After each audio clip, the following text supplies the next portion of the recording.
Bonjour à tous et bienvenue dans cette nouvelle vidéo de présentation des répliques d'Onyx. Aujourd'hui, je vais vous présenter l'emblématique pistolet mitrailleur MP40.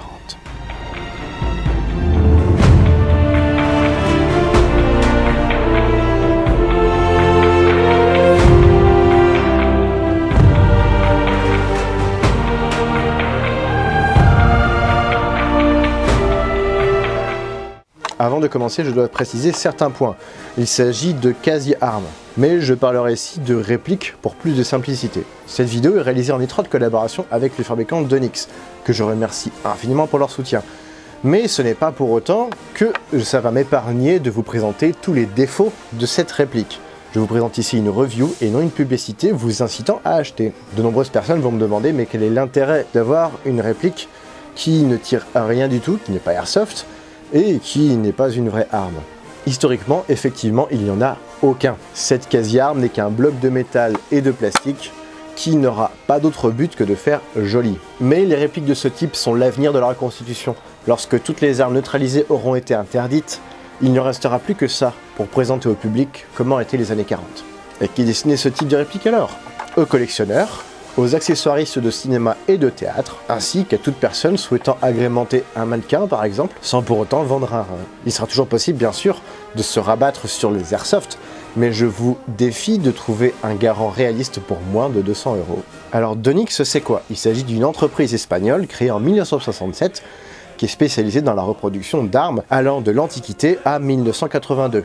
Ils sont leaders sur le marché et exportent dans plus de 40 pays. Dans le domaine de la Seconde Guerre, nous avons une quarantaine de répliques différentes, des grenades, des décorations et des copies de munitions. Ainsi naquit, au début des années 2010, le MP40 de chez d'Onyx.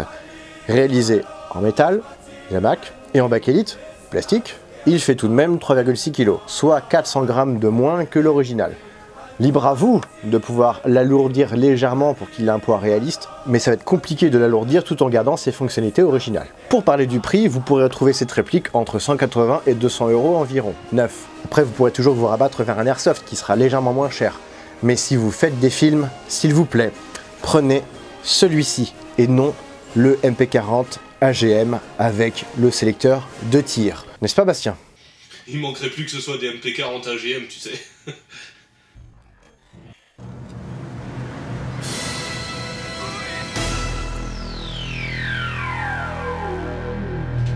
Certaines fonctionnalités sont reproduites, d'autres non. Déjà, si vous êtes gaucher, ça va être compliqué. Parce qu'ici, la bague, elle est fixe. Et j'avoue que, à part en enlevant des goupilles ici et ici, je sais pas trop comment démonter l'avant. Et même la vidéo officielle de d'Onyx de démontage et remontage surtout de cette réplique ne montre pas comment on manipule à l'avant de la réplique. Comment tu vas te faire démonter avec ce que tu dis? Ouais, mais moi je m'en fous, hein. Je suis droitier donc je démonte tes arguments.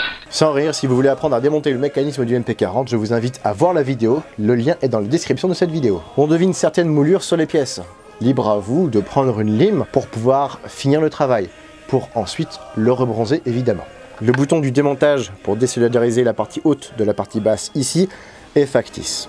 Ça aurait été bien qu'il soit fonctionnel, donc le démontage de cette réplique n'est pas réaliste. Il s'agit d'une réplique réalisée en Zamac, ainsi donc il y aura de l'usure prématurée sur les pièces que vous manipulerez fréquemment. Ainsi je vous invite à éviter de trop manipuler la crosse. Parce qu'ici, on peut voir qu'il y a un léger jeu. Celui-ci, c'est le léger jeu de base. J'ai pu voir dans certaines vidéos, au retour d'expérience, que ce jeu pouvait descendre jusque là. Ou là, ça branle tellement que même les actrices porno seraient jalouses. De la même manière, j'ai cru entendre parler aussi de casse du levier d'armement, ici, à force de le manipuler. Je parlais donc de la crosse, celle-ci se verrouille à l'extrémité ici en utilisant le gros bouton là, qui lui est réaliste. On entend un petit clic. Par contre, cette partie-là reste mobile, on n'a pas de verrouillage, on n'a pas de petits ressorts. On retrouve les seuls marquages de la réplique ici et ici, le fameux d'Onyx Made in Spain, obligatoire pour toute exportation, j'imagine, en dehors de ce pays. Il s'agit d'ailleurs du seul marquage de toute la réplique, c'est dommage, ce serait sympa qu'on en ait un autre ici. Bon, j'oublie le S ici, là, pour Sicherheit, évidemment. Il faudra donc rajouter les osios et les numéros de série qui sont assez faciles à faire. Le MP40 ici sera un petit peu plus dur. Une caractéristique de cette réplique est le léger jeu qu'on a dans le chargeur. Du coup, lorsque celui-ci est vide, il résonne. Pourquoi je parle de vide? Parce que à l'origine, le chargeur est complètement vide. Pas de planchette élévatrice, pas de ressort, pas de cartouche. Le problème étant que lorsqu'on ouvre la culasse, on devine le haut du chargeur. Comment simuler un ressort ainsi qu'une planchette élévatrice avec une cartouche? Tout simplement en mettant des bouts de chiffon dedans. Mais oui, j'ai pris un chiffon, je l'ai coupé en lamelles, j'ai bourré les lamelles dans le chargeur, comme ça c'est réversible. Après, si vous avez évidemment un vrai ressort, vous pourrez le mettre, ça se démonte de manière réaliste avec 2 goupilles en dessous. Et ensuite, j'ai rajouté des cartouches, neutralisées évidemment, par-dessus, pour faire joli, ce qui fait que lorsqu'on insère le chargeur ici, on devine les cartouches par-dessus, ce qui est plutôt sympa. Mais vous aurez remarqué qu'on a toujours un espace en haut, pour une cartouche supplémentaire, mais c'est volontaire pour éviter que lorsque vous mettez votre chargeur dans le puits de chargement et que vous appuyez sur la détente, vous engagiez une cartouche, parce qu'après il n'y a pas d'extracteur. Évidemment, aucun percuteur, impossible de la reconvertir en tir à balles réel, ou si vous le faites, filmez-vous. Peut-être que du coup vous pourrez être nominé aux Darwin Awards.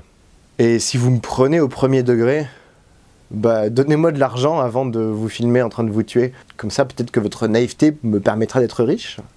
Par contre, quiconque aime manipuler les armes sera extrêmement content de la sensation que vous aurez lorsque vous armerez et que vous tirerez. Vous avez pu voir, ça bouge, il y a du recul. Ça donne un tout petit aperçu de ce que ça peut être de tirer avec un vrai.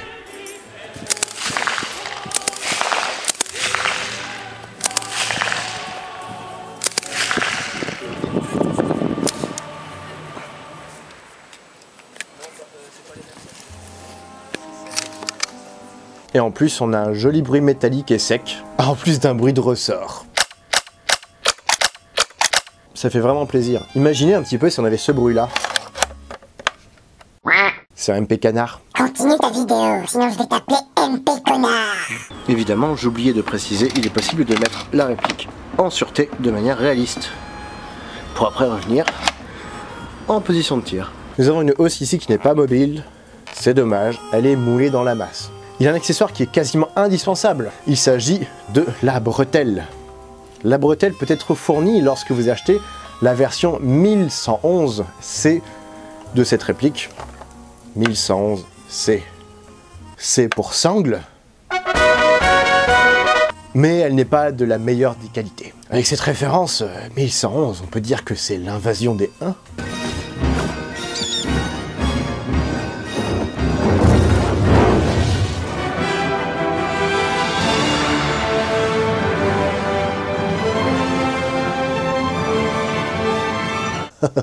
Donc tout ça pour vous dire, la sangle n'est pas de qualité. Commandez-vous une sangle en reproduction sur eBay. Celle-ci m'a coûté entre 20 et 25 €. Cela ne pourra que mettre plus en valeur votre réplique. Vous pourrez repeindre les plaquettes pour imiter la bakélite.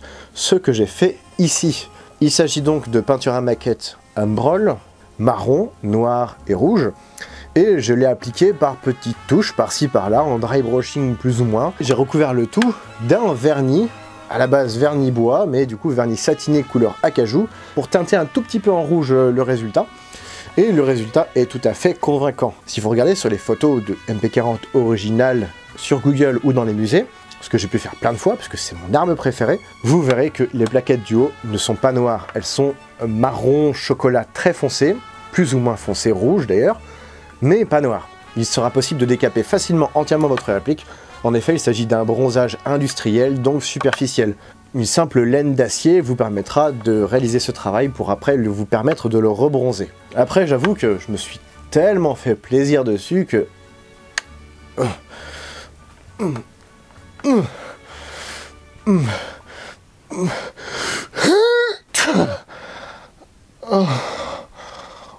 Oh, je suis désolé, j'étais tellement productif. Oh, j'en ai mis partout. Bon, sur cette blague de mauvais goût, nous continuons. J'en ai profité, vu que j'avais une deuxième MP40 d'Onyx sous la main, pour vous montrer un custom que j'ai réalisé, un custom appelé Stalingrad.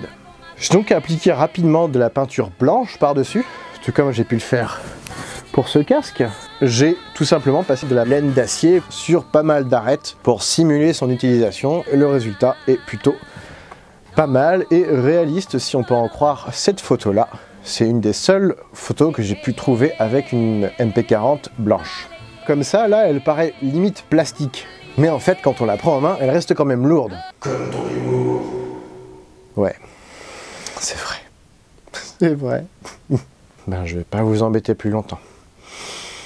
J'espère que cette vidéo vous aura plu. Si c'est le cas, n'hésitez pas à la partager, à vous abonner à ma chaîne si ce n'est pas déjà fait. Et je vous donne rendez-vous prochainement pour une nouvelle vidéo de portation de répliques d'Onyx, de répliques d'Airsoft, de VIP ou d'uniformes historiques. Salut!